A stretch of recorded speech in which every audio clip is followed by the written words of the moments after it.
Kakak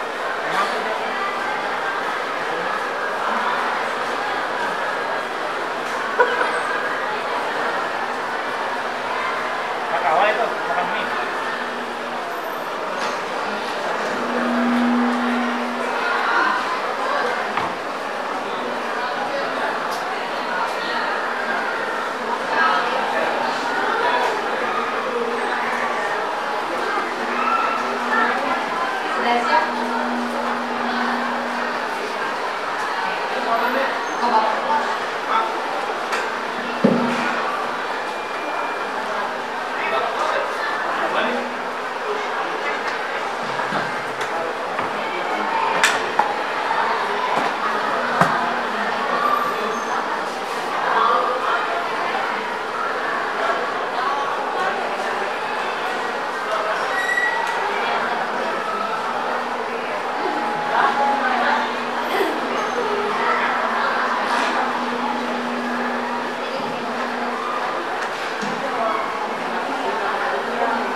Baik, bismillahirrahmanirrahim.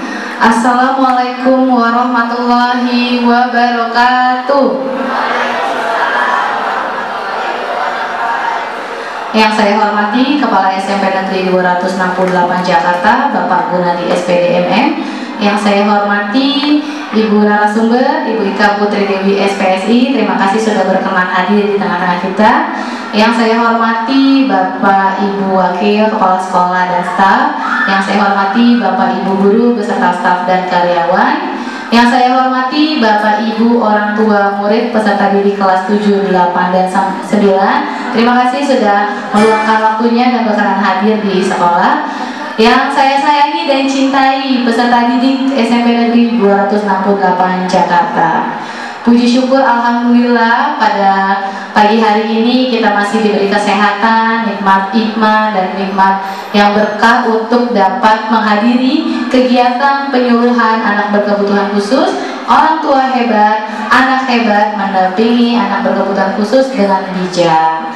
Baik Bapak Ibu, marilah kita buka kegiatan ini dengan membaca basmalah. Bismillahirrahmanirrahim. Selanjutnya akan ada menyanyikan lagu Indonesia Raya dan Mars SMP Negeri 268 Jakarta. Bapak Ibu hadirin dan anak-anak dimohon untuk berdiri. Silakan kepada Bu Anis.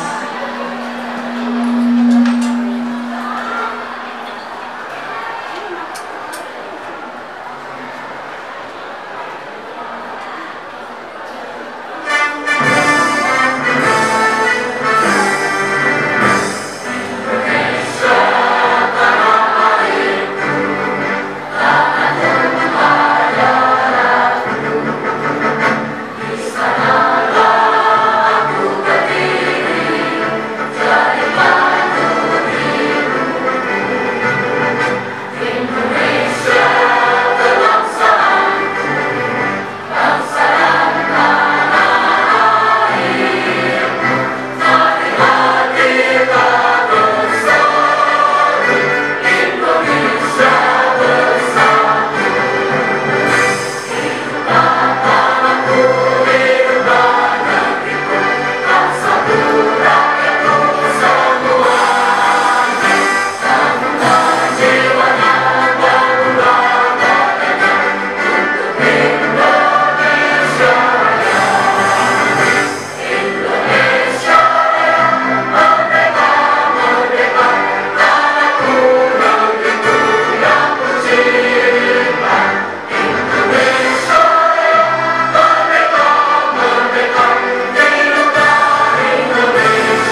Baik, hadirin dipersilakan untuk duduk kembali. Terima kasih kepada Bu Ani. Bapak Ibu, acara selanjutnya kita akan mendengarkan pengarahan sekaligus sambutan yang akan disampaikan oleh Kepala SMP Negeri 268 Jakarta kepada Bapak Gunadi. Dipersilakan.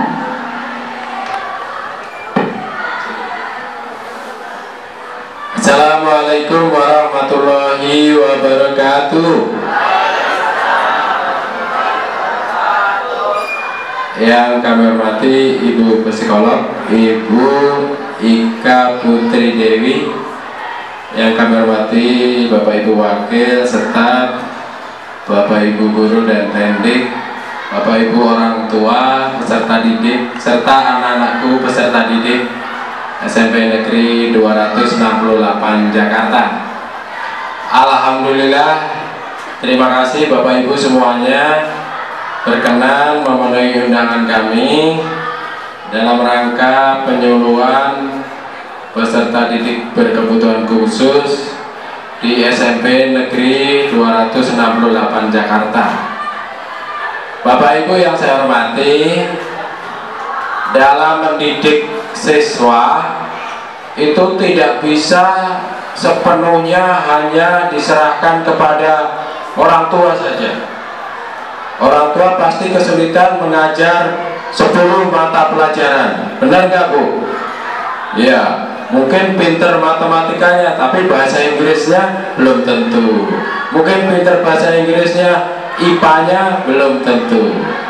Jadi tadi mendidik putra putri itu harus secara bersama-sama, baik pihak orang tua, pihak sekolah, juga lingkungan masyarakat.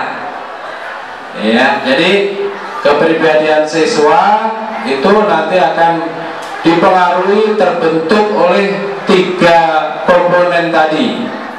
Di lingkungan rumah tangga tentu peran orang tua, peran keluarga sangat penting dalam membina, mendidik putra putri kita. Di sekolah juga cukup penting, karena di sekolah juga melatih kecerdasan, keterampilan, sosialisasi, kemudian juga mengenal dunia di luar rumah, agar nanti di masa yang akan datang, masa dewasanya, siap menghadapi tantangan, siap menghadapi kehidupan yang nyata. Orang tua kami yakin sepenuhnya memberikan perhatian yang sangat lebih, tapi kan terbatas. Orang tua juga ada waktunya juga ya Bapak Ibu ya. Artinya hari ini kita undang, kita hadirkan Ibu Psikolog. Ini merupakan program sekolah Bapak Ibu, bukan untuk apa-apa, bukan, tapi untuk menyamakan persepsi, memadukan langkah-langkah, perhatian-perhatian yang dibutuhkan untuk mendidik putra putri kita. Nanti ahlinya Ibu Psikolog, itu Bapak Ibu ya. Jadi mungkin ada bertanya-tanya, memang program sekolah bentuk layanan kami. Kami melayani kepada seluruh siswa. Tapi pada pagi hari ini kita adakan khusus kepada putra-putri Ibu. Tujuannya untuk sama-sama, belum tentu guru juga 100% benar, belum tentu. Orang tua juga belum tentu 100% benar. Apa yang dibutuhkan anak ini wajib tahu. Jadi paling tidak Bapak Ibu, kegiatan ini untuk menyatukan langkah, koordinasi, kolaborasi, dan menyamakan persepsi. Nanti ahlinya Ibu Psikolog yang menjelaskan. Kami pihak sekolah menggagas acara ini demi kebaikan putra putri Bapak Ibu. Mohon diterima dengan senang hati, dan ini semuanya demi kebaikan anak-anak. Jadi Bapak Ibu, paling tidak saya menyampaikan ada 6 Nanti lengkapnya disampaikan oleh Ibu Psikolog. Pertama, kita semua wajib mengenali kebutuhan siswa kita apa. Putra putri kita itu membutuhkan apa. Bisa jadi berbeda antara satu siswa dengan siswa lain. Dibutuhkan. Kita pihak sekolah harus tahu kebutuhan siswa. Pihak orang tua juga harus tahu. Pihak orang tua juga harus tahu bagaimana anak ini di lingkungan mana bisa berkembang. Jangan sampai anak di lingkungan yang salah menyebabkan di masa depannya salah pergaulan dan sebagainya. Itu Bapak Ibu. Yang kedua, mari sama-sama kita buat suasana yang nyaman, yang senang, yang gembira kepada putri-putri kita. Baik dalam suasana belajar, suasana di rumah, suasana mungkin ada tugas dari Bapak Ibu guru. Semampunya dibuat yang nyaman, yang menyenangkan. Jangan ada tekanan yang berlebihan menimbulkan hal yang tidak baik. Kita sudah mempersiapkan semua putra-putri Bapak Ibu, kita berikan sudah pembelajaran sesuai dengan kemampuannya. Yang ketiga, berikan perhatian lebih. Mari kita berikan perhatian yang lebih, baik dari orang tua maupun dari pihak Bapak Ibu guru dan sekolah. Berikutnya, mari kita latih putra-putri kita agar lebih fokus pada suatu sasaran, suatu kegiatan. Misalnya di sekolah berarti fokus pada kegiatan pembelajaran atau namanya melatih Bapak Ibu, bukan memaksakan fokus, tapi melatih untuk meningkatkan fokus perhatian. Kemudian berikan siswa untuk berkembang dan berprestasi. Jadi kita berikan ruang, wahana, bakat, minat yang terpendam apa, Bapak Ibu kenali, Bapak Ibu ketahui, kemudian bersama-sama sekolah kita salurkan agar bakat minat menjadi prestasi, tergali, kemudian menjadi prestasi atau paling tidak menjadi menumbuhkan kepercayaan diri siswa. Yang berikutnya adalah mari kita lakukan evaluasi terus-menerus, apakah tindakan semacam ini sudah tepat atau mungkin harus disempurnakan, dan jangan lupa diberi motivasi, dan tidak kalah pentingnya didoakan Bapak Ibu, ya. Doakan kepada pencipta bumi dan langit, pemilik bumi dan langit. Kita berdoa, mohon petunjuknya, mohon arahnya, bimbingannya demi kesuksesan, demi masa depan dan cita-cita yang semoga bisa diraih putra putri kita.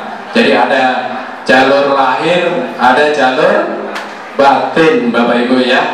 Itu kami pihak sekolah sekali lagi nanti akan disampaikan oleh Ibu Psikolog, mungkin dari kesiswaan, untuk menyampaikan langkah-langkah apa, persepsi seperti apa, sehingga sama-sama memahami untuk memberikan kesempatan yang seluas-luasnya kepada putra-putri kita untuk berkembang dan berprestasi. Demikian Bapak Ibu, ada kurangnya kami mohon maaf. Dan kegiatan penyuluhan pada peserta didik berkebutuhan khusus di SMP Negeri 268 Jakarta dengan membaca basmalah Bismillahirrahmanirrahim kami nyatakan dibuka. Demikian kami tutup. Wassalamualaikum warahmatullahi wabarakatuh. Waalaikumsalam warahmatullahi wabarakatuh. Terima kasih kepada Bapak Gunadi. Selanjutnya kita akan masuk ke acara inti penyuluhan anak berkebutuhan khusus yang akan disampaikan oleh Ibu Ika Putri Dewi dan akan dimoderatori oleh Ibu Chandra Asi MPD. Kepada Ibu Chandra dipersilakan.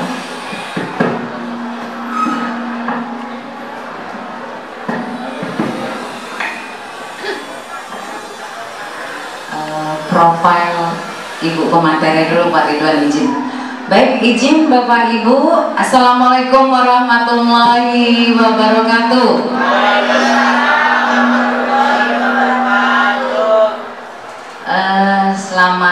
pagi menjelang siang. Terima kasih atas kehadirannya di pagi ini. Sudah berkenan meringankan langkahnya ke SMP Negeri 268 Jakarta. Bapak Ibu, izin saya pagi ini menjadi moderator untuk acara kita, yaitu penyuluhan anak berkebutuhan khusus dengan judul temanya orang tua hebat, anak hebat, mendampingin anak berkebutuhan khusus dengan hebat. Baik, sebelum acara kita mulai, tepuk tangan dulu Bapak Ibu buat pemateri kita yang keren hari ini. Ini saya perkenalkan Mbak Aja manggilnya Bapak Ibu, kita biasa manggil Mbak aja ya Mbak ya, biar lebih dekat ya Bapak Ibu. Beliau adalah Mbak Ika Putri Dewi, sarjana psikologi, psikolog Bapak Ibu. Baik, profil Ibu Mbak kita ini banyak ya Bapak Ibu, seabrek-abrek. Makanya saya ngeliat kemarin, wow luar biasa. Makanya alhamdulillah kita bisa mengundang beliau dan beliau berkenan hadir.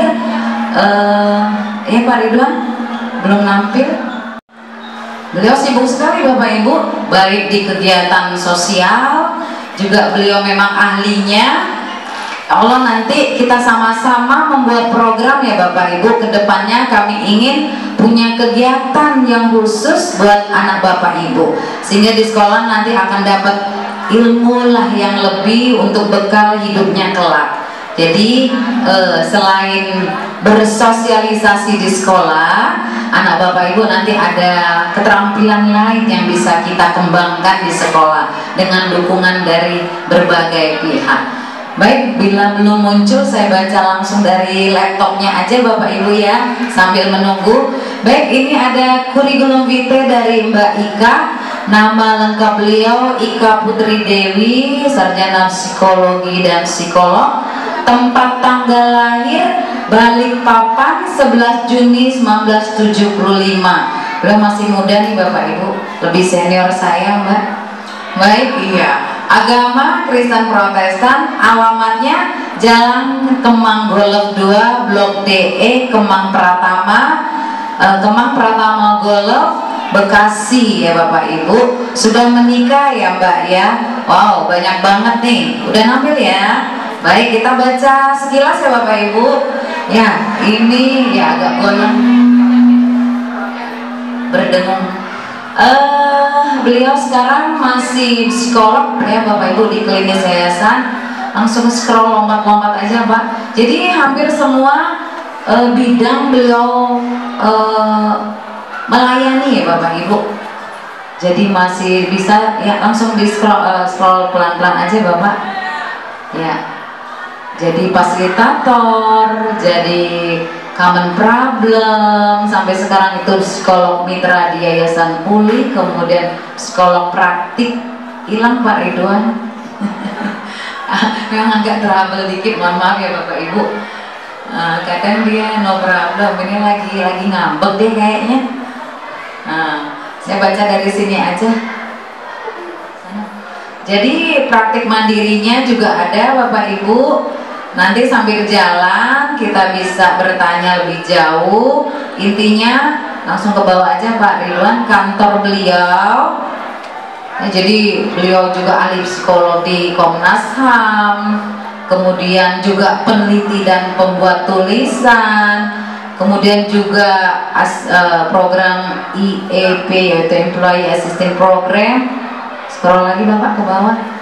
Ya, banyak ya Bapak Ibu. Dari beliau tamat, beliau lulusan dari Universitas Atmajaya. Jadi sekarang beliau juga bertugas di asesor Rumah Sakit Cipto Mangunkusumo, kemudian fasilitator dan narasumber di berbagai sekolah, kemudian juga aktif di kegiatan gereja, sertifikasi psikolog. Jadi kantornya ada Bapak Ibu. Jadi nanti ada pelayanan klinisnya ya Bapak Ibu, nanti bisa kita sampaikan nanti informasi lebih jauh.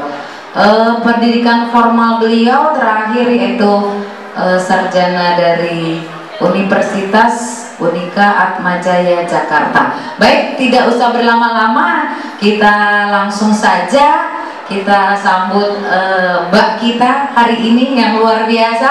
Mbak Ika Putri Dewi. Tepuk tangan dulu Bapak Ibu. Anak-anak semua, jika ada pertanyaan nanti kita ada sesi tanya jawab. Silakan Mbak Ika. Makasih Bu Chandra. Iya, sama-sama. Ujung sana ya berarti ya? Iya. Panjang Mau maju. Kedengeran nggak nak? Kedengeran nggak Bapak Ibu yang di belakang? Kedengeran. Kedengeran ya udah. Saya sih senangnya kalau bisa jalan-jalan, tapi karena terlalu panjang kalau mau ke belakang banget kayaknya nggak mungkin ya. Jadi nggak apa-apa ya, saya di sekitar sini aja. Nah, saya izin ambil handphone dulu karena di sini kayaknya lama keluar. Saya mau sambil lihat materi sebentar ya.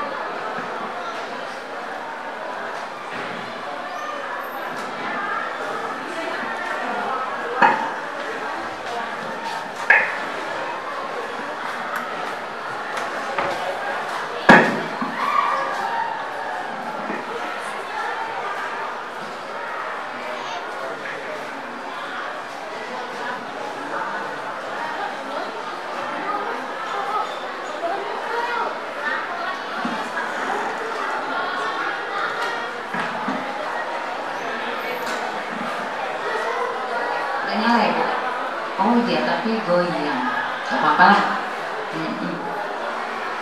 Masih bisa kebaca ya, di slide 2 masih terbaca.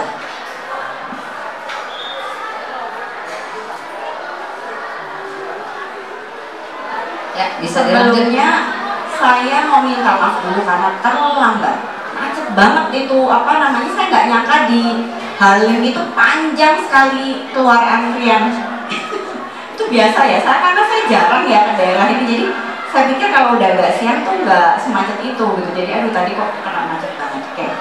Nah, saya hari ini senang bisa berbagi di 268. Saya kenalan sama SMP 268 udah lama ya Bu Chandra ya, dari 2021. Bapak Ibu tahu program HAK gitu ya? Tahu nggak ada? Buat anak-anak oh ya. Jadi kami memang Yayasan Pulih sebenarnya punya program juga dengan SMP 268 gitu. Jadi saya udah lama lah kenalan sama Bu Chandra.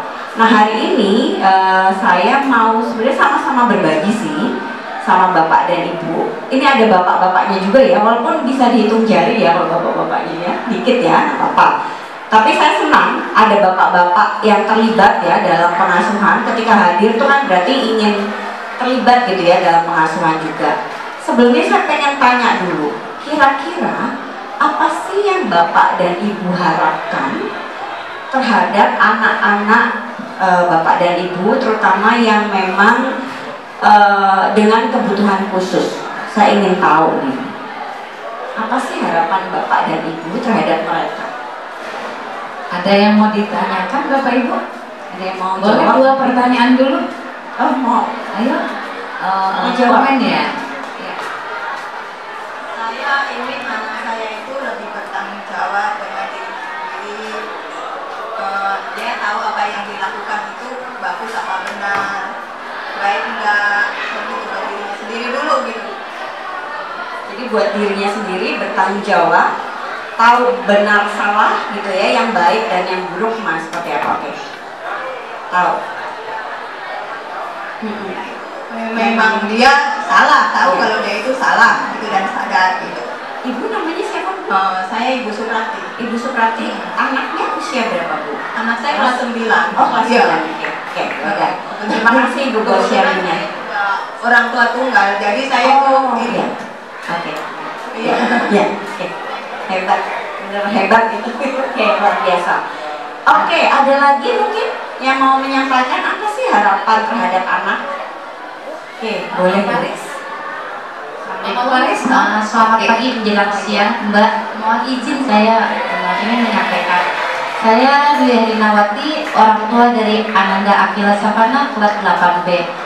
Saya sangat berharap anak saya itu yang pertama kemandirian, yang kedua sosialisasi, dia di lingkungan maupun dimanapun dia berada. Yang ketiga, saya berharap semua orang itu tidak memandang kami semua itu dengan sebelah mata, karena masih banyak di luar sana itu yang menganggap anak kami itu sangat menjadi beban. Mungkin ada untuk beberapa orang tua yang berpikir dan beranggapan itu anak kami itu Mungkin bagi mereka itu anak yang bodoh, tapi bukan. Bagi saya dia adalah anak yang paling istimewa, anugerah Tuhan yang beri buat kami semua. Jujur, hati yang paling dalam saya sangat teriris dan sakit sekali jika sudah tersentuh tentang anak saya itu. Mungkin saya tidak akan bisa tinggal diam kalau orang di luar sana menggunjing, menghina atau mencaci maki saya pribadi. Saya yang bisa maklumin, tapi untuk anak saya tidak bisa. Terima kasih. Wassalam. Panggilannya Emma. Oh, Ibu Elin ya. Terima kasih Bu Elin sudah berbagi. Jadi tadi pengen anaknya mandiri gitu ya. Terus juga punya harapan supaya lingkungan tidak menstigma ya Bu ya. Terus lebih ramah gitu ya, lebih memang memahami ya sebenarnya ya tentang kebutuhan khusus ini ya. Oke, terima kasih Ibu Elin. Ada lagi Bapak dan Ibu? Mbak ada di sini. Oh ada, silakan. Assalamualaikum, selamat pagi menjelang. Saya orang tua Faris Arifianto 9A. Kebetulan saya mempunyai anak berkebutuhan khusus 2. Yang satu tamat tahun ini juga dari 2008. Bedanya, kalau yang satu itu tidak bisa mandiri. Kalau Faris bisa mandiri, cuman kalau seperti nyuci baju, dia bisa, mau disuruh belanja pun mau, disuruh masak mau, tapi pekerjaannya tidak selesai. Kalau Faris, kalau yang Arya itu sama sekali tidak seperti Faris, tapi dia mempunyai kelebihan untuk menghafal seperti Quran gitu, dia lebih hafal, lebih banyak hafal. Saya ingin anak saya itu bisa mandiri karena diri saya, maksud saya kan tua gitu, nanti seperti contohnya yang nomor 2 si Ari itu harus bisa mandiri ya tanpa mau bantuan dari saya. Kalau Faris bisa, cuma tidak langsung tuntas kalau pekerjaan gitu. Terima kasih. Terima kasih Ibu. Namanya siapa tadi Bu? Nama saya Aswati. Bu Aswati. Terima kasih Bu Aswati sudah berbagi. Jadi harapannya anak-anak bisa mandiri dan yang apa namanya luar biasa. Ibu punya 2 anak berkebutuhan khusus tapi berbeda juga ya Bu ya. Ternyata salah satu dengan yang lainnya ya, padahal saudara kandung gitu ya Bu ya. Oke. Terima kasih juga Ibu sudah melakukan pengamatan. Jadi tadi ya pengamatannya Ibu yang luar biasa. Oh, anak saya memang kalau Faris tuh mau melakukan tapi memang tidak tuntas. Nah, yang satu tidak mau melakukan pekerjaan tapi kelebihannya gitu ya, menghafal ya Bu ya, menghafal ayat-ayat Al-Quran gitu ya. Oke, terima kasih. Nah itu luar biasa banget sih. Ada lagi mungkin dari bapak-bapak ada yang mau sampaikan? Oke, saya lanjut ya. Silakan dilanjutkan Mas. Nah, Bapak Ibu di sini ini Bapak dan Ibu pasti juga sudah paham gitu ya tentang apa sih sebenarnya berkebutuhan khusus itu gitu. Kebutuhan khusus itu sih sebenarnya memang anak-anak yang cenderung mengalami keterbatasan atau keluarbiasaan baik fisik, mental, intelektual, sosial, emosi gitu ya. Nah, berpengaruh dalam proses tumbuh kembangnya dibanding, dan itu tentunya dibanding dengan standar anak-anak lain yang seumuran dia gitu ya Bapak Ibu. Jadi kita biasanya kalau bicara tumbuh kembang anak berkebutuhan khusus tuh kita gunakan itu tadi ya seusianya gitu ya, patokannya, standarnya, bandingannya seusianya. Nah tetapi gitu ya, karena kita tahu itu gitu ya, dibanding seusianya memang ya kita tahu dia cenderung terbatas, maka semestinya sih gitu ya kita sebagai orang dewasa, orang-orang terdekat sama dia, orang tua, guru yang bimbing dia itu pakai standar siapa? Bapak dan Ibu kalau gitu. Betul ya, setuju banget Bu Elin. Jadi pakai dirinya sendiri. Jadi kita nggak boleh pakai standarnya anak lain gitu ya. Apalagi anak-anak yang tidak berkebutuhan khusus. Jadi kita harus pakai standar dia sendiri. Nah makanya tadi menarik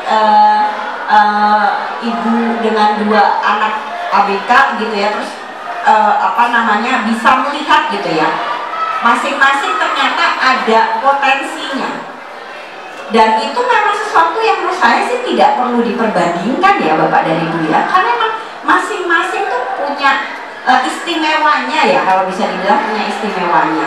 Nah itu yang perlu di awal kita punya sebagai orang tua ketika mendampingi anak-anak kita. Jadi anak kita spesial, kalau bahasa Inggrisnya kan sebenarnya special need gitu ya, spesial loh, istimewa gitu ya. Jadi di masing-masing anak sebenarnya punya istimewanya itu gitu ya. Saya lanjutkan lagi, silahkan Mas, boleh dilanjutkan. Nah, ada beragam anak berkebutuhan khusus ya Bapak dan Ibu. Jadi memang yang dikategorikan atau digolongkan anak berkebutuhan khusus itu bisa macam-macam. Makanya kok ini ABK sebutannya, tetapi kok berbeda ya satu dengan yang lain gitu ya. Ada cirinya, karakteristiknya. Jadi ada yang disabilitas fisik itu disabilitas untuk penginderaan ya, sensori, penginderaan. Jadi ada yang mata penglihatan, kita bilangnya mungkin tunanetra. Jadi ini memang mengalami gangguan daya penglihatan berupa kebutaan menyeluruh atau sebagian. Jadi ada yang masih bisa lihat tetapi sangat lemah gitu ya penglihatannya. Nah, saya mulai dari sini nih. Kira-kira ya Bapak dan Ibu, kalau kita bertemu dengan berhadapan atau mendampingi anak-anak disabilitas penglihatan ini, untuk memenuhi kebutuhan khususnya apa yang bisa kita lakukan? Saya ingin tahu dulu satu aja contoh soal ya ceritanya. Apa kira-kira kalau disabilitas penglihatan?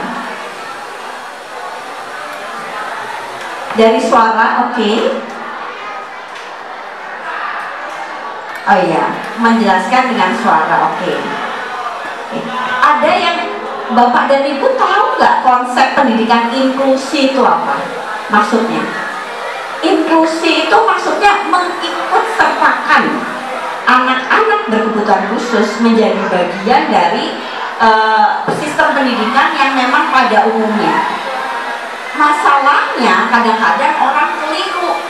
Inklusi itu dipikir memaksakan, ya udah harus diikutin aja apa yang sudah ada. Nah kayak anak-anak disabilitas penglihatan gitu ya, kita bilang inklusi tapi sebenarnya kita lupa menyediakan. Jadi sebenarnya inklusi itu mengikut sertakan, tetapi kita harus membantu dia untuk meminimalisir disabilitasnya ini. Contohnya apa Bu, supaya dia bisa baca? Nah, huruf braille itu diciptakan supaya apa? Supaya teman-teman disabilitas penglihatan tuh bisa membaca. Jadi kita nggak maksain dia harus, misalnya harus ngerti gitu ya, dengar aja, karena kadang-kadang kan susah ya Bu ya kalau cuma dengar. Nah, perlu ada bacaan juga. Nah, gimana caranya gitu ya? Ada huruf braille gitu ya yang bisa membantu teman-teman netra kita untuk membaca. Nah, itu yang kita bilang inklusi. Jadi mengikut sertakan gitu ya, benar-benar. Terus kemudian ada disabilitas pendengaran. Jadi ya gangguan pendengaran ya. Kalau kebutuhan khususnya tentunya alat bantu dengar itu juga termasuk ya Bapak dan Ibu ya.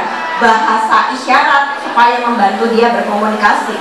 Yang belajar bahasa isyarat bukan hanya mereka harusnya, tetapi kita juga orang yang tidak terganggu pendengarannya. Biasanya kan orang yang terganggu pendengarannya memang akan tidak berbicara gitu, tidak bisa bicara seperti kita. Ya kita juga harus belajar. Jadi nggak menuntut mereka aja, tapi ya kita harus belajar. Itu baru namanya inklusi. Kemudian ada disabilitas intelektual. Disabilitas intelektual ini anak-anak dengan daya pikir atau daya inteligensi yang berada di bawah rata-rata anak seusianya.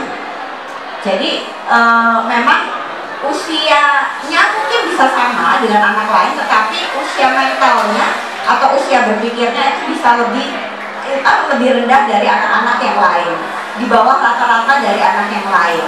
Nah tentunya kalau kapasitas berpikirnya tidak memadai, tidak cukup memadai, tentunya membuat anak-anak kita ini cenderung cenderung apa biasanya mengikuti pelajaran kesulitan, pelajaran yang rata-rata ya Bapak dan Ibu ya, kesulitan. Kemudian juga memahami situasi sosial gitu ya, itu kesulitan. Perlu memang dilatih lebih banyak lagi untuk misalnya tanggung jawab, kemandirian, proses-proses yang kalau anak tidak berkebutuhan khusus itu bisa dilakukan dengan cepat, tapi kalau anak-anak kita ini memang perlu waktu, perlu proses. Itu karena daya pikirnya gitu ya, jadi disabilitas intelektual. Ada disabilitas fisik yang anggota-anggota tubuhnya memang tidak lengkap gitu ya, karena kelumpuhan gitu, bisa dari lahir, bisa karena kecelakaan atau sebagainya. Ada disabilitas sosial. Nah ini kategori baru ya, karena dulu kita jarang sekali melihat ini tunalaras. Kenapa tunalaras? Karena anak-anak dengan disabilitas sosial cenderung sulit untuk menyesuaikan diri, melaraskan dirinya dengan lingkungan. Tapi berbeda dengan spektrum autis ya Bapak dan Ibu, kalau spektrum autis memang dia punya gangguan dari apa namanya emosi ya, sistem, bukan gangguan tapi minim gitu ya untuk keterikatan emosional gitu-gitu, terus apa namanya attachment gitu. Tapi kalau disabilitas sosial sebenarnya nggak punya masalah, tetapi dia tuh cenderung memang secara emosi gampang terganggu, mood nggak stabil. Anak-anak yang dari kecil kelihatan sulit banget ya dikelola itu mungkin saja, tapi biasa kalau yang masih kecil banget kan memang anak-anak balita kan tantrum gitu-gitu ya Bu, tiba-tiba marah, ngambek, itu normal. Tapi ketika sudah SD masih sulit mengelola emosinya, padahal kita juga udah dampingi, udah latih. Nah ini kita bisa bilang disabilitas sosial. Apa yang dibutuhkan gitu ya, tentunya yang dibutuhkan adalah kita pahami hambatannya sehingga pendekatannya harus beda kalau kita punya anak-anak disabilitas sosial. Terus kemudian tapi harus tetap ada disiplin, tapi bukan kekerasan ya Bapak Ibu, disiplin positif supaya memang mereka belajar ya aturan-aturan sosial di sekitarnya. Kalau tadi disabilitas intelektual yang kebutuhan khususnya tentunya sekolah gitu ya, kalau di sekolah, di rumah cara belajarnya harus beda Bapak dan Ibu, targetnya juga harus beda, nggak boleh sama dengan anak-anak yang tidak berkebutuhan khusus. Jadi nggak boleh disamain ya menurut saya. Jadi harus dipahami keterbatasan intelektualnya. Lanjut lagi, ada yang ADHD atau hiperaktif. Pernah dengar hiperaktif, gangguan konsentrasi, tapi dia bukan bagian dari misalnya autis gitu-gitu ya Bapak. Karena kadang-kadang di spektrum autis tuh ada juga dia terganggu untuk apa namanya konsentrasi, terganggu juga untuk hiperaktif, tetapi ini yang memang murni ADHD. Jadi dia bisa bersosialisasi dengan baik, tidak punya kendala emosi gitu seperti anak-anak dengan autism, tapi ini memang gangguannya khusus banget, khusus di konsentrasi sama hiperaktif. Nah tentunya kebayang nggak sih Bapak dan Ibu kalau misalnya anak-anak kita tuh punya kemampuan konsentrasi yang pendek kayak gini nih gitu. Dengerin saya, yang ada apa Bu Bapak ketika dengerin pelajaran? Kalau konsentrasinya terganggu, gampang terganggu atau pendek rentang konsentrasinya, moodnya nggak stabil, sama apa? Cepet bosen. Jadi sebentar aja biasanya anak-anak kayak gini belajar sebentar aja udah beralih, nggak bisa gitu lama-lama ya gitu ya, karena memang dia punya gangguan. Oh ya, anak ibu ya, ya oke ya. Jadi apa namanya, kadang-kadang disabilitas intelektual juga ada ciri ininya sih, gangguan konsentrasi, hiperaktif. Tapi anak-anak ini emang sangat menonjol ini. Jadi kadang dia nggak bisa mengendalikan diri, jadi impulsif tuh kayak ada sesuatu hal terjadi dia langsung bereaksi, nggak pikir panjang, nggak mikirin bahaya, karena dia langsung aja terjang gitu. Itu anak-anak ADHD biasanya kan kayak gini. Nah, gimana cara memenuhi kebutuhan khususnya? Tentunya kalau belajar jangan berharap dia langsung belajar materi yang banyak, nggak bakal bisa. mesti pendek-pendek materi. Jadi kalau misalnya ulangannya kapan, ya dicicil. Karena beda kan, akan nggak mungkin dia langsung brok gitu banyak. Pasti nggak kepegang, boro-boro kepegang gitu ya. Mau duduk diam ya untuk konsentrasi aja nggak bisa gitu kan. Nah itu harus kita pahami. Kemudian ada aktivitas atau terapi biasanya yang untuk membantu meningkatkan konsentrasi. Kadang-kadang misalnya kayak olahraga panahan, catur, itu bisa dipakai sebagai bentuk terapi dari ADHD sebenarnya. Kemudian ada aturan, jadi anak-anak ini harus dikasih batasan aturan yang jelas. Jangan malah dilepas, dibiarin. Karena kalau dilepas dibiarin ambiar, benar-benar ambiar. Karena dia sangat nggak organize sebenarnya kayak gitu. Terus aktivitas yang menyalurkan energinya, karena energinya bisa sangat besar. Itu apa namanya harus kita fasilitasi gitu ya. Ya misalnya olahraga gitu-gitu. Terus kemudian jadi harus ada ruang-ruang atau kesempatan buat dia bebas ya berekspresi. Karena dia nggak bisa kalau dibatasin gitu ya. Jadi ada aturan yang batasin, tetapi jangan membatasi dia untuk misalnya dia mau tanya. Biasanya anak ini suka tanya, eksplorasi gitu-gitu. Terus kemudian ruang-ruang belajar gitu atau situasi-situasi belajar, kondisi-kondisi itu harus dikondisikan. Jadi jangan sampai misalnya ada banyak barang di situ akan terganggu gitu. Atau misalnya dengan banyak orang itu juga akan terdistrak, kita bilangnya gampang terganggu atau teralihkan. Nah ini yang perlu dipahami juga gitu. Makanya kalau di kelas besar ADHD ini biasanya memang kesulitan Bapak dan Ibu, kecuali dia memang sudah diterapi ya konsentrasi atau ada pendamping ya. Terus kemudian ada spektrum autism. Jadi autis spektrum gangguan apa namanya spektrum autis. Kalau autis ini biasanya ada kaitannya sama sosial, relasi. Karena itu tadi ya, dia nggak punya minim rasa ya, minim emosi. Ketika dia berinteraksi sama orang lain tidak didasari sama emosi. Ada anak-anak autis itu yang punya kemampuan berpikir yang sangat baik, namanya Asperger. Pernah dengar nggak Bapak dan Ibu? Jadi ada namanya Asperger. Anak-anak Asperger ini biasanya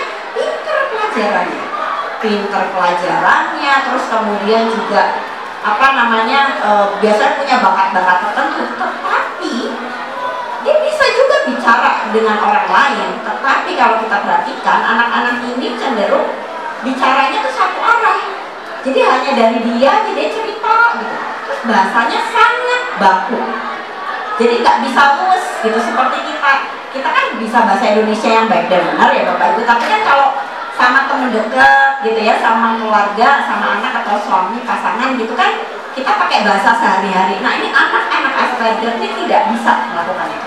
Jadi bahasa Indonesianya baik dan benar. Terus udah gitu kalau kita bilang kayak nggak tahu bahasa basi. Saya ingat banget ada klien saya waktu itu Asperger gitu ya. Kan dia datang, saya kan praktek mandiri juga datang ke rumah.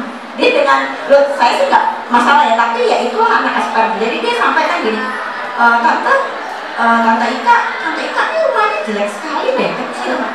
Lah kalau itu kan tersinggung ya gitu. Tapi karena saya paham gitu ya dia, dan dia juga tidak punya maksud apa-apa ketika menyampaikan itu.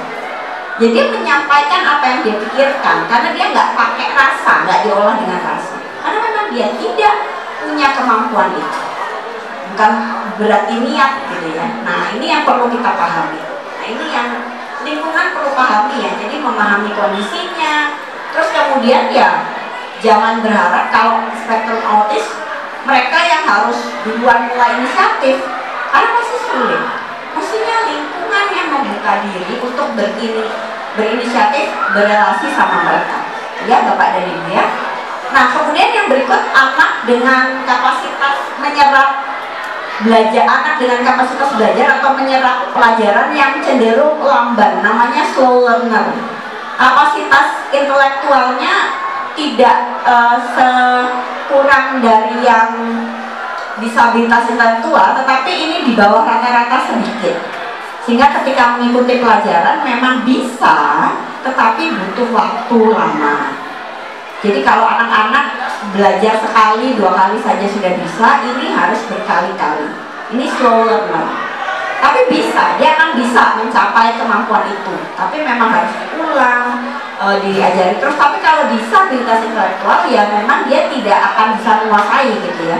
Jadi ada batasan ya kalau disabilitas intelektual itu. Nanti kemampuannya akan sampai di misalnya anak-anak SMP saja. Tapi kalau slow learner bisa sampai tingkat lanjut, namun memang pelan gitu ya belajarnya. Nah tentunya yaitu cara kebutuhan khususnya kita harus memberikan target yang sesuai sama mereka, cara belajar yang sesuai. Tadi materinya harus sedikit-sedikit, kemudian diulangnya harus sering, cara metodenya harus yang lebih mudah dipahami, lebih sederhana gitu-gitu. Lanjut lagi, ada anak dengan kebutuhan khusus yang kesulitan belajar. Nah, menarik nih ya Pak. Ada ya anak kesulitan belajar? Ada. Dia kapasitas intelektualnya, pikirnya nggak masalah. Jadi dia rata-rata atau lebih bahkan kemampuannya, tetapi di bidang-bidang tertentu dia sulit banget. Ada yang namanya disleksia. Pernah dengar nggak? Disleksia tuh gangguan kemampuan membaca, literasi. Kebayang nggak sih gitu ya, padahal buku-bukunya kita kan semua literasi kan. Nah itu kebayang kalau ada, saya kebayang tuh dulu pasti bingung nih cari cara gitu ya gimana nyampein materi ya kalau ada di anak disleksia. Tetapi inklusi, kita mengikut sertakan mereka, maka kita harus mencari cara sebenarnya. Saya pernah punya satu klien disleksia. Waktu itu bapaknya kalau ngajarin dia itu dibikinin skema, digambar, jadi anak nggak harus baca, jadi diiniin gitu. Terus anak nanti semakin besar diajari untuk bikin sendiri, jadi dia denger terus dia tulis ulang, dia bikin sendiri gitu ya, gambar-gambar. Karena kalau literasi gitu dia nggak akan paham apa yang dia baca. Tapi kalau gitu dengar atau itu tadi apa, lihat video atau itu apa namanya, lihat skema-skema, cepat sekali dia menguasai. Jadi ini salah satunya. Ada juga diskalkulia. Nah ini matematika. Jadi dia jago semuanya, yang lain-lain nggak terganggu, tapi matematikanya yang dia kesulitan banget. Tapi kemampuan intelektualnya sebenarnya nggak apa-apa, nggak masalah. Itu ya Bapak Ibu. Jadi ada beberapa jenis ya, gitu dari itu juga.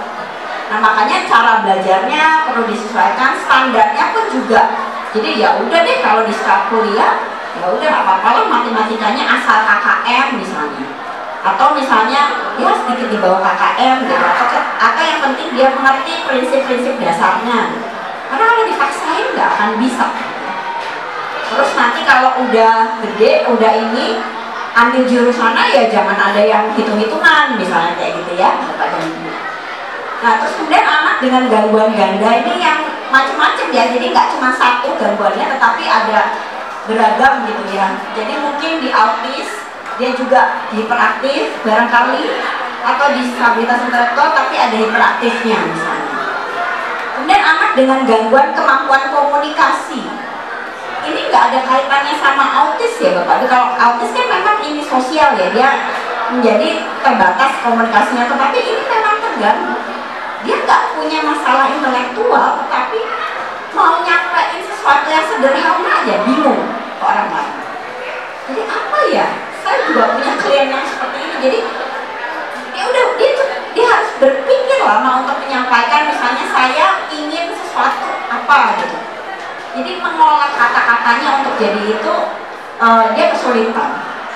Biasanya nih apa yang bisa dilakukan ya, tentunya kita perlu apa namanya mencoba mengganti gitu ya. Kalau misalnya ulangan model, kalau esai dia bilang kalau esai Kak Ika gitu, Bu Ika saya tuh udah benar-benar kelabakan karena dia nggak bisa tuh nulis jawaban panjang. Kalau punya ganda saya ngerti dia bilang gitu.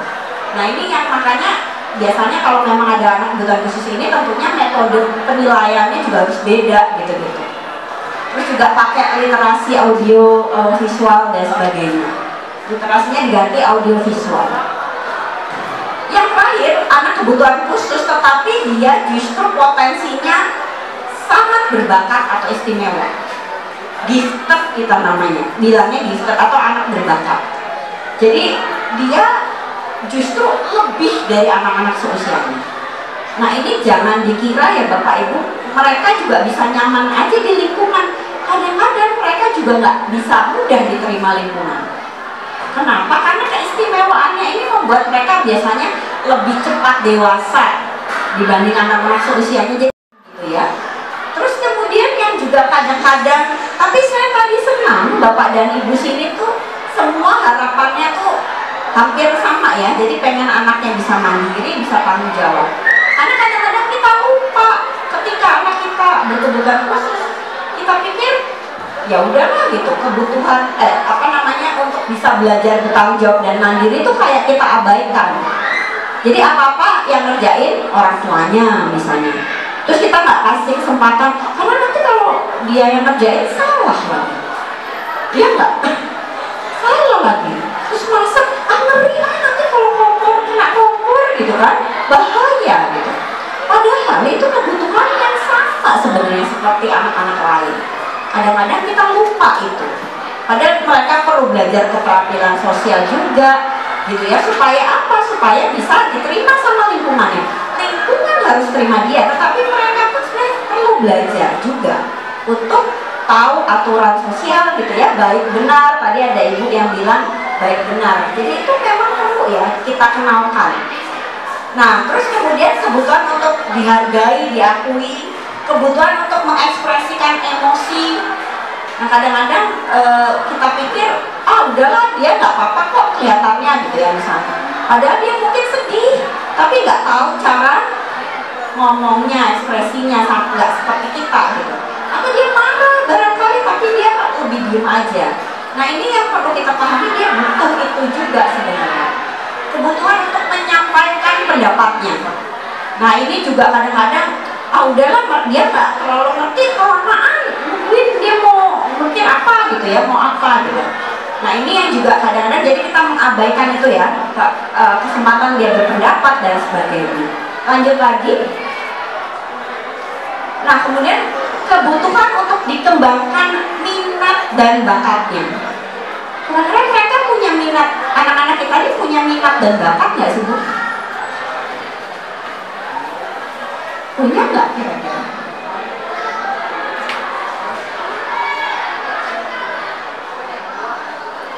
Ada anak-anaknya, ada yang sudah bisa melihat nih anak saya nih minat bakat saya di mana nih gitu. Ada? Saya nggak berani Bu, berharap ada yang gitu nggak? Bakatnya apa ya Bu gitu? Bakatnya apa yang baik kayak gitu? Padahal mereka ada. Ingat ya, tadi standarnya, ukurannya harus di dalam diri mereka. Jadi pasti ada yang mereka minati dan apa yang kemudian menjadi potensi mereka. Gitu ya Bapak dan Ibu ya. Jadi kita perlu kenal sebenarnya, kebutuhan itu perlu kita kenali. Kemudian kebutuhan dikembangkan konsep dirinya, kepercayaan dirinya, gambaran diri yang positif gitu. Nah, kadang-kadang kita pikir ya kalau anak ABK ya wajar lah kalau misalnya minder atau nggak berani. Bapak dan Ibu pernah nggak ketemu anak-anak ABK yang sangat berani tampil di depan umum? Ada, banyak banget. Banyak banget. Mereka berani gitu. Kenapa? Karena ya itu tadi kita disupport ya, disupport dengan itu difasilitasi ya. Dia punya kemampuan apa, dia punya potensi apa. Ingat ya, di dalam dirinya ya, kita nggak pakai ukuran yang lain. Nah, itu kemudian didorong, kemudian diapresiasi. Itu akan membuat anak-anak kita tuh merasa bahwa saya bisa ya, ada rasa bangga ya. Mereka bisa merasakan kebanggaan itu Bapak dan Ibu. Emosinya mereka mungkin ada beberapa yang sederhana, tetapi bangga itu bagian dari senang gitu ya, bangga gitu ya. Ketika orang lain memuji dia, itu bagian dari yang memang harus ditumbuhkan dari mereka, supaya mereka yakin sebenarnya di lingkungan ya. Nah, ini yang PR-nya kita nih semua nih. Lanjut lagi. Nah, juga ya Bapak dan Ibu. Perkembangan anak berkebutuhan khusus ini jangan dulu diklik ya Mas ya. Kira-kira apakah anak berkebutuhan khusus semua perkembangannya terlambat menurut Bapak dan Ibu? Kemampuan pikirnya apakah terlambat? Lambat nggak? Kalau yang intelektual mungkin iya, kalau yang slow learner mungkin iya, gitu. Maksudnya terlambat dibanding anak seusianya ya, yang normal, betul. Jadi ada yang iya, ada yang enggak, tergantung ya kebutuhan khususnya. Perkembangan sosial emosinya, apakah terlambat juga atau tidak sama dengan anak seusianya? Tidak stabil ya, betul. Jadi memang ada terganggu ya Bu ya. Oke. Perkembangan fisiknya enggak ya, normal ya, oke, kecuali yang disabilitas fisik ya, gitu ya. Oke, atau ada anak-anak disabilitas intelektual dengan golongan tertentu cenderung perkembangan fisiknya terganggu. Perkembangan seksual dan reproduksinya gimana? Iya betul, loh senang saya dapat jawaban ini karena kadang-kadang ada yang nggak terpikir. Jadi kalau remaja perkembangan seksual reproduksinya tuh sampai di tahap apa kira-kira? Kayak apa tuh kalau gitu yang normal remaja? Mens, mimpi basah. Iya, itu apa namanya? Pubertas, masa puber. Jadi remaja, anak-anak ABK sekalipun mengalami pubertas. Jadi ini anak-anak Bapak dan Ibu puber loh ini, gitu ya. Mungkin sudah mulai menstruasi, bahkan mungkin ada yang dari SD kali ya menstruasinya gitu ya barangkali, atau mimpi basah gitu. Nah ini diklik Mas. Nah ini yang kadang-kadang juga kita abai gitu ya. Maksudnya abai itu apa namanya, mengabaikan itu tentang seksualitas ini. Makanya kadang-kadang anak-anak dengan kebutuhan khusus cenderung rentan juga untuk menjadi pelaku. Bukan karena mereka ini ya nakal, jahat atau apa, enggak, tetapi karena tidak paham mengolah seksualitasnya mereka. Hasrat seksual, iya kan anak-anak puber itu kan, remaja-remaja itu kan udah mulai muncul hasrat seksual dan sebagainya. Tapi kalau anak-anak yang tidak berkebutuhan khusus mungkin tahu ya, sudah menempatkan dirinya. Tapi kalau anak-anak dengan kebutuhan khusus kadang-kadang sulit gitu, kesulitan mengolah itu. Jadi makanya dia rentan jadi pelaku atau malah rentan jadi korban tuh. Atau malah mengekspresikan seksual itu tidak pada tempatnya. Ini jadi sebenarnya pendidikan seksual itu penting banget juga dihadirkan. Ya Bapak dan Ibu ya. Lanjut lagi. Nah, ini saya udah masuk ke ini nih, ngobrol-ngobrol nih ya. Jadi kira-kira sih saya terpikir gitu ya, kalau antara sekolah dan orang tua itu bisa bekerja sama gitu ya. Mungkin ada program-program yang mungkin diawali dengan mengenali gitu ya, apa namanya, minat dan bakat anak berkebutuhan khusus. Kalau anak-anak yang tidak berkebutuhan khusus ada tes minat bakat yang bisa dikerjakan oleh anak-anak gitu ya. Jadi mereka yang mengerjakan terus nanti dilihat, dinilai gitu ya, dibandingkan dengan norma anak seumurnya. Tetapi kalau anak-anak berkebutuhan khusus kita nggak pakai itu. Caranya gimana Bapak dan Ibu? Caranya adalah dengan pengamatan dari orang tua, pengamatan dari guru. Nanti mungkin saya di minggu depan akan kasih ke Bu Chandra gitu ya. Sebenarnya bukan alat tes, tetapi mungkin panduan ya yang bisa diamati gitu ya dari anak Bapak dan Ibu. Kira-kira dia minatnya di mana atau bahkan bakatnya di mana. Tadi seperti Ibu siapa pun namanya, lupa siapa namanya yang bisa hafal juz tadi Bu. Arya Rizky. Arya Rizky Dwi Putra. Oh iya, Arya Rizky. Nama saya Aswati. Aswati ya, Ibu Aswati ya. Ibu Aswati bilang tadi anak saya nih, saya udah lihat nih dia jago banget ngafal juz. Nah itu bakat sebenarnya. gitu ya Bapak Ibu. Jadi yang saya maksud ada pengamatan. Nanti saya bantu gitu ya dengan panduan pengamatan, itu nanti jadi PR. Mungkin nanti sekolah akan bagikan titik gitu ya, karena nanti Ibu mungkin selama seminggu, 2 minggu bisa mengamati, membuat checklist gitu, sehingga ya mungkin nggak bener-bener banget, kadang-kadang pengamatan juga bisa keliru, tapi paling tidak kita belajar sebenarnya untuk memahami anak-anak kita gitu ya, melihat potensi, karena selama ini yang mungkin di pikiran kita ya kita bisa menerima keterbatasan dia, tetapi kadang-kadang kita nggak terpikir bahwa dia itu sebenarnya ada loh gitu, sesuatu yang bisa dikembangkan lebih dari dia gitu ya. Itu yang saya mau ajak nanti Bapak dan Ibu melakukan itu. Jadi macam-macam ya, jadi ada biasanya yang bersifat keterampilan gitu-gitu ya, seni, olahraga, memasak gitu-gitu, atau macam-macam, nanti ada panduan ininya ya.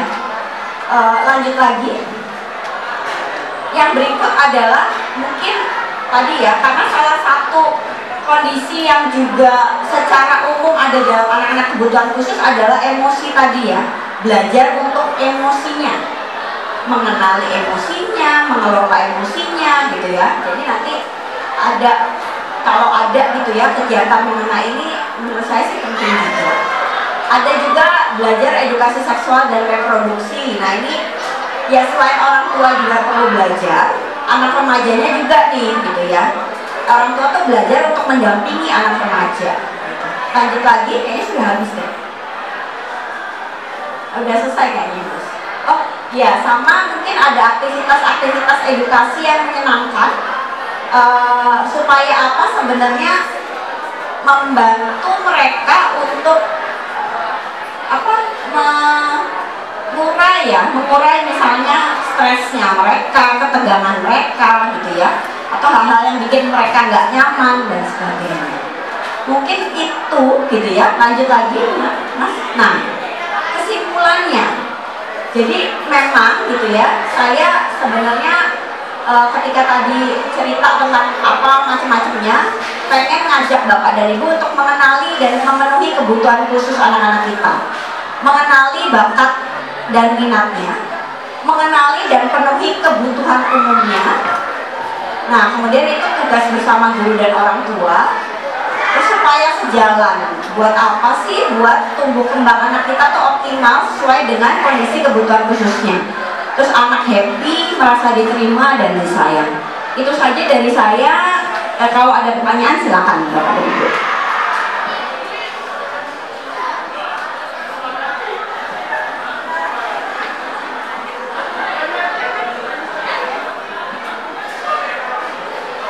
Baik, Bapak Ibu, jika ada pertanyaan, boleh kita buka sesi. Oh baik, siap. Ibu, silakan. Pertanyaan pertama.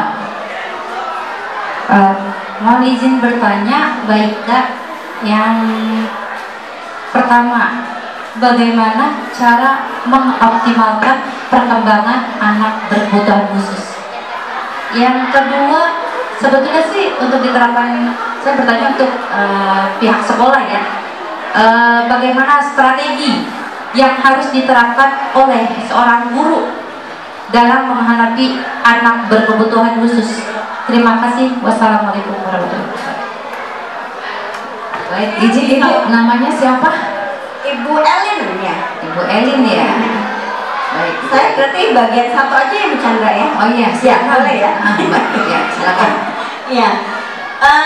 Cara mengoptimalkan, yang pertama tentunya itu tadi ya, sebelum tahu dia optimal apa enggak, kan kita mesti kenal ya, apa sih yang terbatasnya dia, kebutuhan khususnya.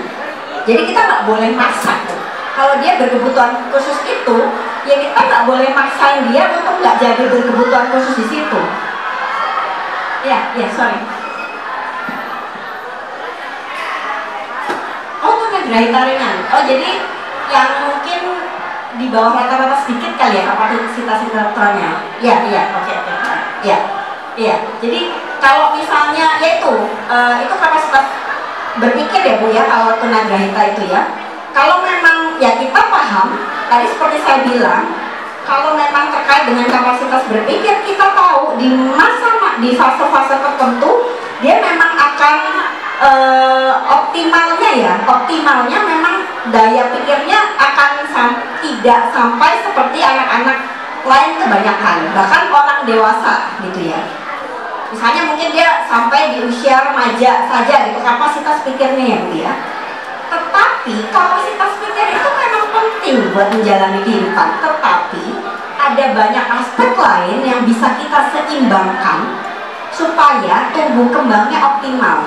Jadi kita nggak bisa upgrade kapasitas pikirnya karena memang sudah terberi seperti itu.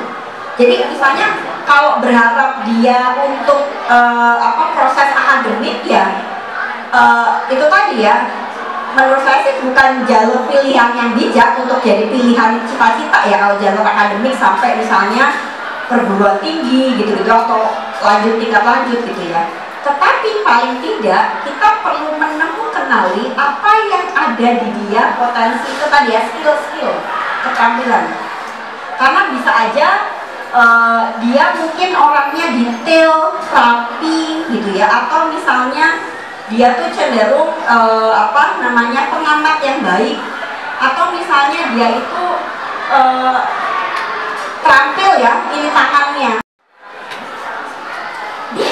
Bisa. Kalau menurut saya sih malah lebih enak buat kita, karena kalau yang itu kan kita masih cari, malah berlain kan lebih spesifik gitu kan.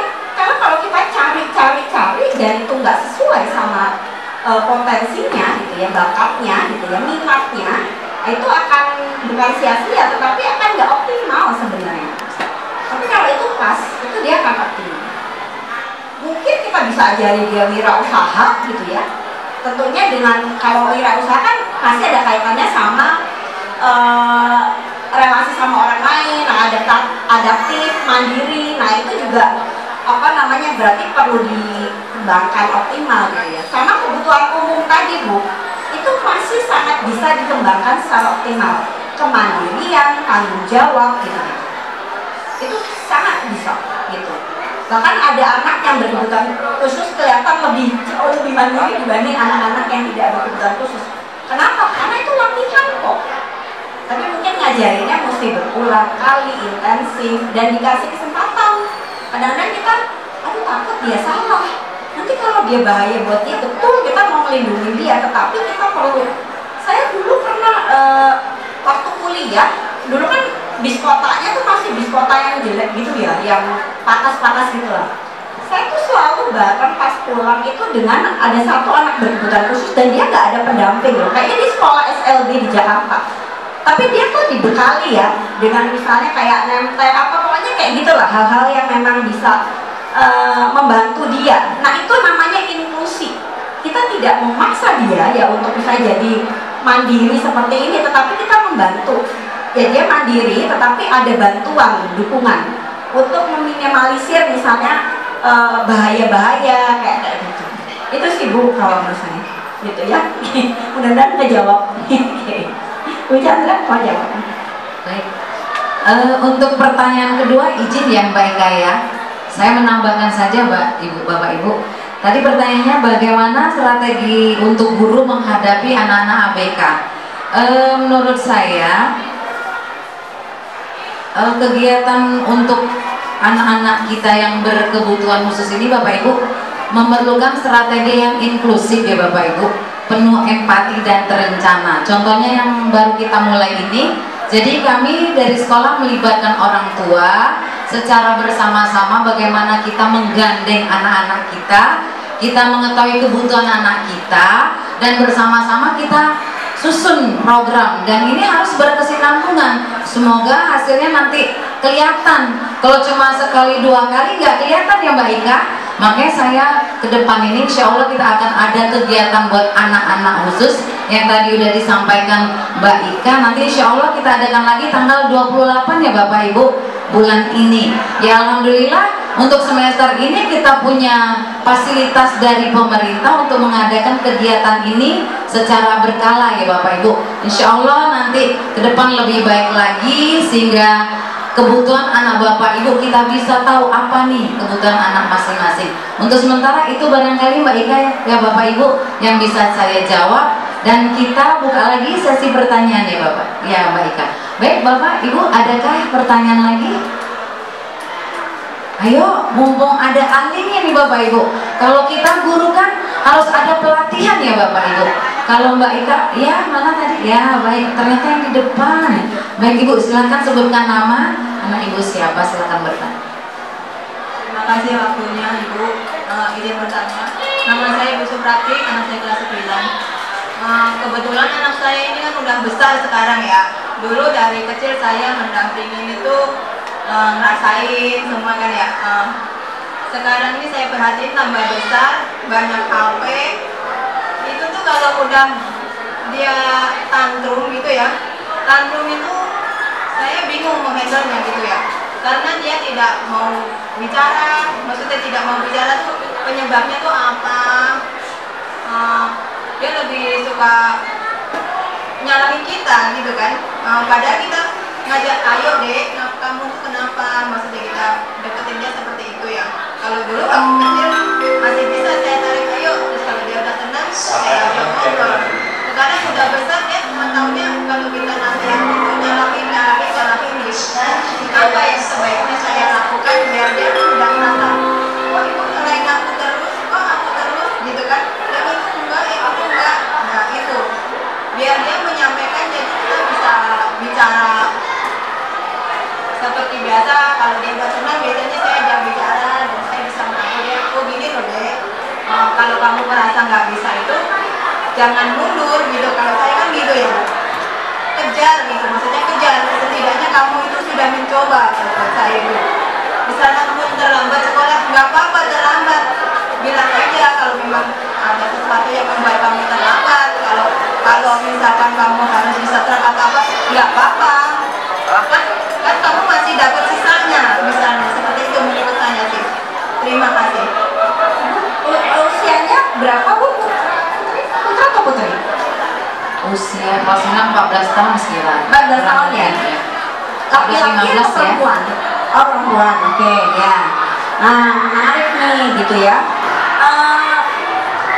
Ibu tahu nggak anak-anak yang nggak berkebutuhan khusus di umur 14, 15 remaja itu kira-kira perilakunya sama nggak?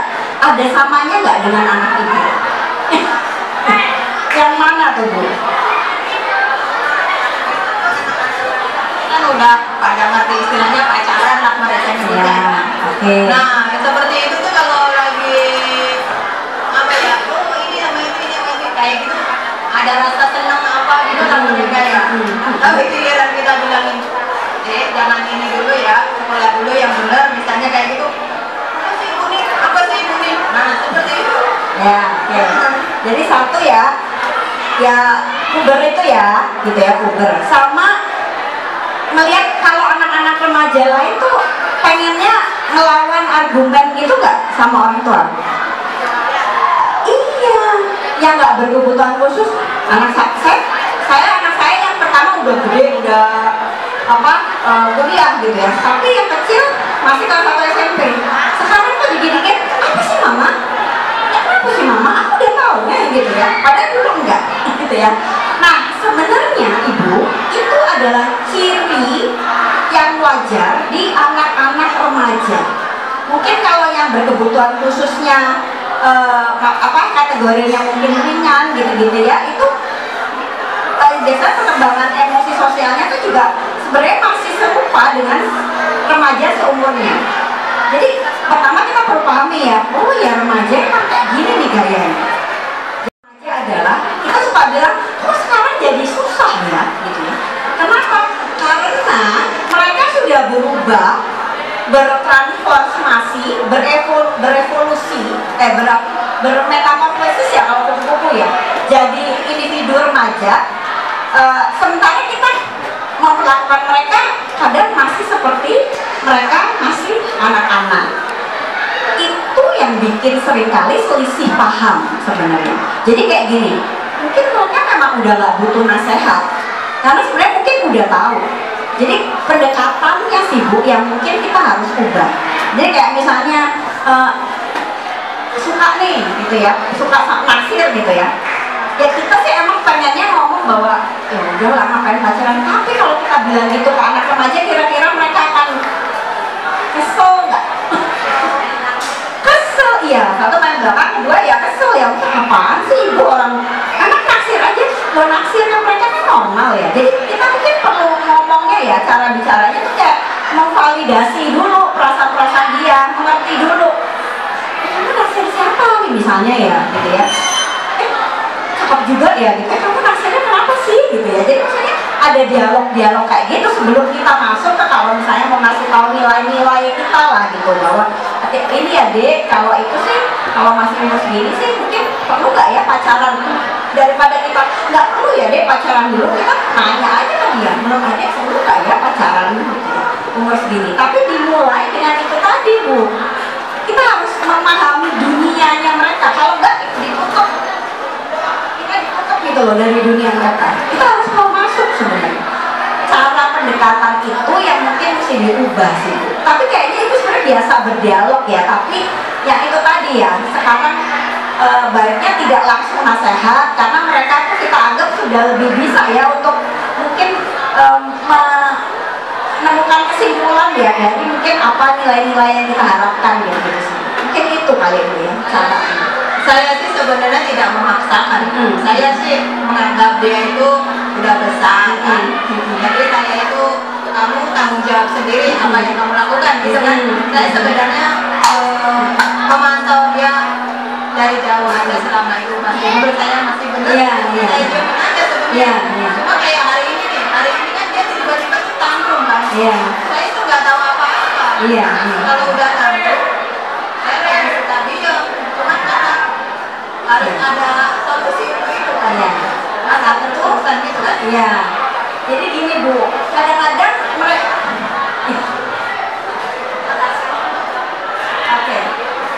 nah ini menarik ya bu, merespon emosi sebenarnya bu ya. Kalau jadi gini, mungkin kalau dulu anak-anak kan dia mau ya kita bujuk aja terus mau. Nah ini Mas Adi memang sudah remaja bu, jadi dia tuh kadang butuh ruang ya bapak dan ibu, remaja-remaja kita nih butuh apa ya, ruang sendiri buat mereka mungkin belajar mengelola emosi gitu ya. Jadi terus nanti ada solusinya nggak? Sekarang saya tanya, biasanya dia akan reda nggak? Nanti akan reda sendiri nggak? Anak ini sih bukan penyuka, bukan yang seperti itu sih. Dia kalau udah selesai yang kayak gitu tuh udah, tapi yang diucapkan itu suka nggak terkontrol. Kadang orang marah kan jadi. Berarti memang kita perlu kasih ruang dia ya bu ya. Kadang-kadang kita orang tua pengen kan cepat ada solusi supaya dia lebih nyaman, supaya dia nggak melakukan kesalahan. Tapi kadang-kadang remaja tuh perlu kita kasih ruang ya. Kadang-kadang dia perlu bikin kesalahan. Cuma emang jangan kebablasan gitu ya. Karena kadang-kadang kita khawatir ya solusinya apa, tapi dia perlu belajar ya gimana kelola emosinya.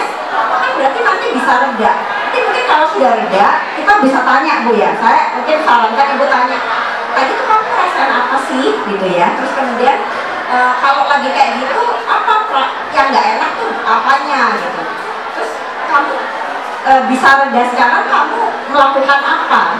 Jadi dia belajar gitu ya, cara-cara sebenarnya mungkin dia punya cara, tetapi itu desainnya dia sendiri gitu. Ya nggak apa-apa juga sih menurut saya, asal nggak membahayakan atau nggak jadi masalahnya lebih serius ya bu ya. Jadi maksud saya tantrumnya itu diekspresikan dengan diam, barangkali dia seperti itu memang, tapi ya it's okay.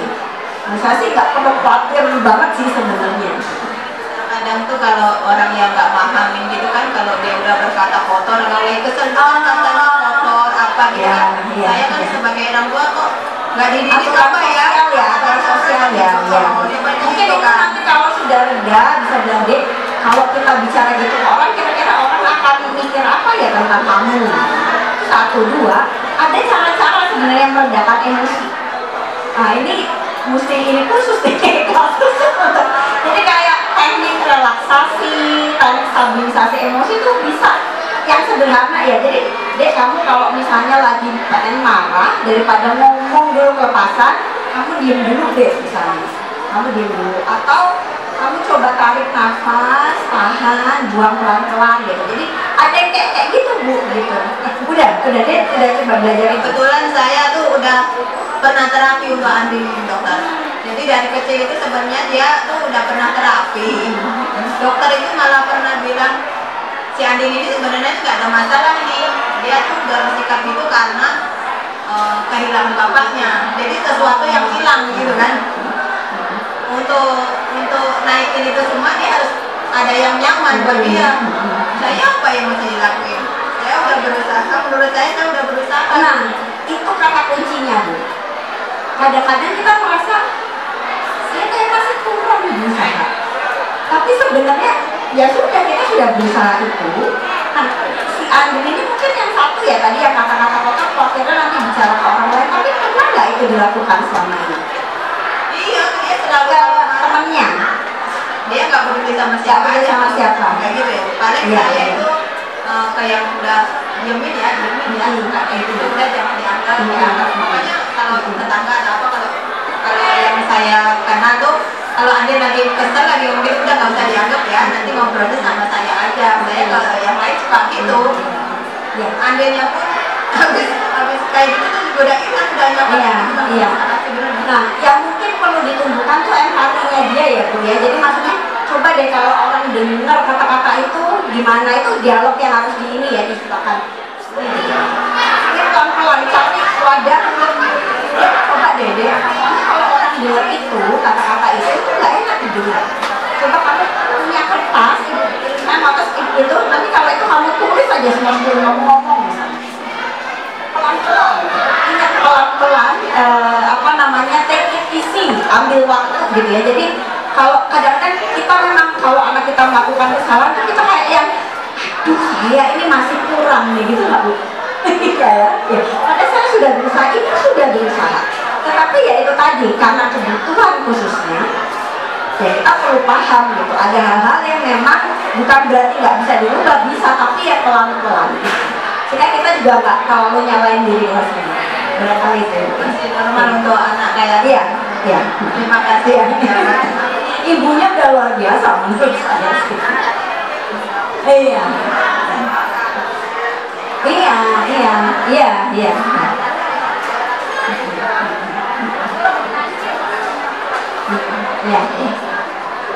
Baik Mbak Ika, kayaknya makin panas juga ya. Nanti kita ketemu lagi ya Bapak Ibu. Insya Allah kita tanggal 28 ada kegiatan lagi. Dengan khusus kita punya nanti Mbak Ika menyampaikan apa soal untuk anak-anak saja. Jadi Bapak Ibu sudah mengetahui program apa yang akan diadakan sekolah. Jadi mohon nanti diajak berbicara lah. Jadi bisa kita tarik kesimpulannya Mbak Ika bahwa memang orang tua harus tahu bagaimana anaknya, ya kan? Bagaimana bisa menetralisir ketika anak itu emosi, pendekatan apa yang digunakan, lebih sabar lagi, libatkan orang tua, ayah, ibu untuk lebih memahami bagaimana anak-anak kita semua. Baik, barangkali untuk sesi ini cukup Bapak Ibu karena waktu juga, hari juga sudah mau zuhur. Nanti insya Allah kita ketemu lagi dan akan ada informasi selanjutnya yang kami akan sampaikan melalui guru BK. Baik Bu Ika, itu saja. Saya sebagai moderator mohon maaf jika ada salah kata. Terima kasih. Wassalamualaikum warahmatullahi wabarakatuh. Waalaikumsalam warahmatullahi wabarakatuh. Baik Bapak Ibu sekalian, alhamdulillahirobbilalamin, kita sudah sampai di akhir acara. Semoga apa yang sudah disampaikan oleh pemateri dan Bapak Ibu sekalian bisa bermanfaat untuk anak-anak kita, putra putri kita, untuk mendukung mereka mendapatkan pendidikan yang terbaik. Izin Bapak Ibu sebelum saya tutup, saya pantun terlebih dahulu boleh? Oke, melihat petani sedang membajak, sawah dibajak agar panen maksimal. Orang tua hebat haruslah bijak agar untuk mendukung tumbuh kembang anak yang optimal.